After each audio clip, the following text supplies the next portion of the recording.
Day to day news Bharat में मैं श्रेया शर्मा आपका स्वागत करती हूं। अब बात करते हैं खबर की जो अमेरिका से सामने आ रही है। अमेरिका में गुरपतवंत सिंह पन्नू की हत्या की कथित साजिश से जुड़े मामले में एक बड़ा कानूनी मोड़ सामने आया है। इस केस के मुख्य आरोपी निखिल गुप्ता ने अमेरिकी संघीय माननीय अदालत में अपने ऊपर लगे आरोपों को स्वीकार कर लिया है।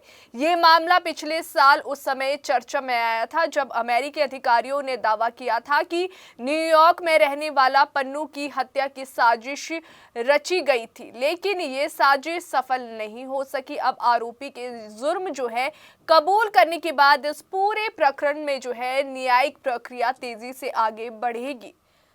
आपको बता दें अगली सुनवाई 15 मार्च को तय की गई है और सजा का ऐलान संभवतः मई में किया जा सकता है। इस मामले की सुनवाई न्यूयॉर्क के मैनहट्टन स्थित जो है संघीय माननीय अदालत में हुई है। माननीय अदालत की कार्यवाही के दौरान निखिल गुप्ता ने 3 गंभीर आपराधिक आरोपों भाड़े पर हत्या की साजिश, भाड़े पर हत्या के लिए सुपारी लेने और मनी लॉन्ड्रिंग की साजिश में खुद को दोषी स्वीकार किया है। अमेरिकी अभियोजन पक्ष के अनुसार यह साजिश अमेरिका की धरती पर एक व्यक्ति की लक्षित हत्या के उद्देश्य से रची गई थी। हालांकि कानून प्रवर्तन एजेंसियों की सक्रियता के कारण जो है कथित योजना को समय रहते विफल कर दिया गया।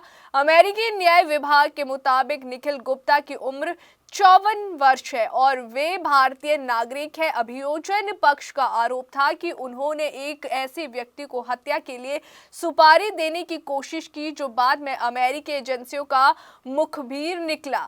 जांच के दौरान कथित तौर पर धन के लेन देन, संपर्कों और बातचीत के सबूत इकट्ठा किए गए। इन्हीं सबूतों के आधार पर उनके खिलाफ आपराधिक मामला दर्ज किया गया था। गौरतलब है कि गुरपतवंत सिंह पन्नू को जो है भारत सरकार ने पहले ही आतंकवादी घोषित किया हुआ है। वे सिख फॉर जस्टिस नामक संगठन से जुड़े हुए हैं और लंबे समय से जो है इसका समर्थन और साथ ही गतिविधियों के कारण जो है कुछ ऐसी गतिविधियों के कारण वे हमेशा विवादों में रहे हैं और साथ ही भारत में उनके खिलाफ कई आपराधिक मामले दर्ज है। हालांकि अमेरिका में वे एक नागरिक के रूप में रह रहे थे और वहीं से राजनीतिक गतिविधियां संचालित कर रहे थे।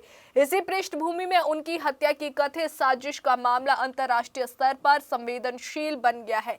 जब माननीय अदालत में निखिल गुप्ता से पूछा गया कि क्या वे अपने ऊपर लगे आरोपों को स्वीकार करते हैं तो उन्होंने स्पष्ट रूप से कहा, हाँ मैंने ये अपराध किए हैं। वहीं इस स्वीकारोक्ति के बाद जो है माननीय अदालत ने मामले को सजा निर्धारण की प्रक्रिया की ओर बढ़ा दिया है। अमेरिकी कानून के तहत भाड़े पर हत्या की साजिश एक गंभीर संज्ञेय अपराध है जिसमें लंबी कैद की सजा हो सकती है। मनी लॉन्ड्रिंग की साजिश का आरोप भी सजा की जो है अवधि को और बढ़ा सकता है। इस केस का कूटनीतिक पहलू भी अहम है क्योंकि आरोपी भारतीय नागरिक है और कथित साजिश का लक्ष्य अमेरिका में रह रहा एक व्यक्ति था। इसलिए यह मामला भारत अमेरिका संबंधों के संदर्भ में भी संवेदनशील माना जा रहा है। हालांकि आधिकारिक स्तर पर दोनों देशों ने कानून के दायरे में सहयोग की बात कही है। अमेरिकी अधिकारियों ने स्पष्ट किया है कि वे न्यायिक प्रक्रिया को जो है स्वतंत्र और निष्पक्ष तरीके से आगे बढ़ाएंगे। अब सबसे बड़ा सवाल यह है कि सजा कितनी हो सकती है। कानूनी विशेषज्ञों के मुताबिक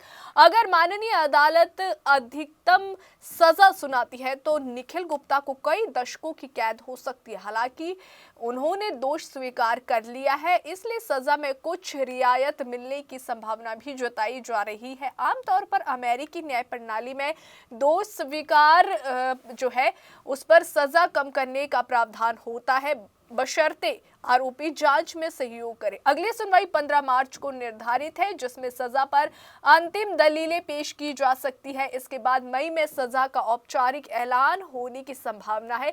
ये सुनवाई न केवल इस केस का निर्णायक चरण होगी बल्कि अंतर्राष्ट्रीय स्तर पर भी इसके दूरगामी प्रभाव देखे जा सकते हैं। कुल मिलाकर ये मामला एक विफल हत्या की साजिश से आगे बढ़कर अंतर्राष्ट्रीय कानून, कूटनीति और राष्ट्रीय सुरक्षा से जुड़ा बड़ा जो है प्रकरण बन चुका है। आरोपी ने जिस तरह से स्वीकार किया है, कानूनी प्रक्रिया को एक नई दिशा दी है। अब सबकी निगाहें जो है माननीय अदालत के अंतिम फैसले पर टिकी है जो तय करेगा कि इस गंभीर अपराध के लिए निखिल गुप्ता को कितनी सजा मिलती है और आगे इस केस के राजनीतिक और कूटनीतिक प्रभाव क्या होंगे। अभी के लिए फिलहाल इतना ही। आपको बता दें कि फील्ड में हमारा कोई भी रिपोर्टर किसी से किसी भी प्रकार का उपहार या विज्ञापन स्वीकार नहीं करता है, ना ही किसी को ब्लैकमेल करता है। हम समाज में दबे कुचले लोगों की आवाज बनते आए हैं और आगे भी बनेंगे। साथ ही हम ऐसी कोई खबर नहीं दिखा रहे जिससे पाखंड फैले और हमारी भोली भाली जनता मूर्ख बने। देश और दुनिया की ताजा खबरें जानने के लिए देखते रहिए day to day news Bharat और हमारे चैनल को लाइक, शेयर और सब्सक्राइब करना ना भूलें।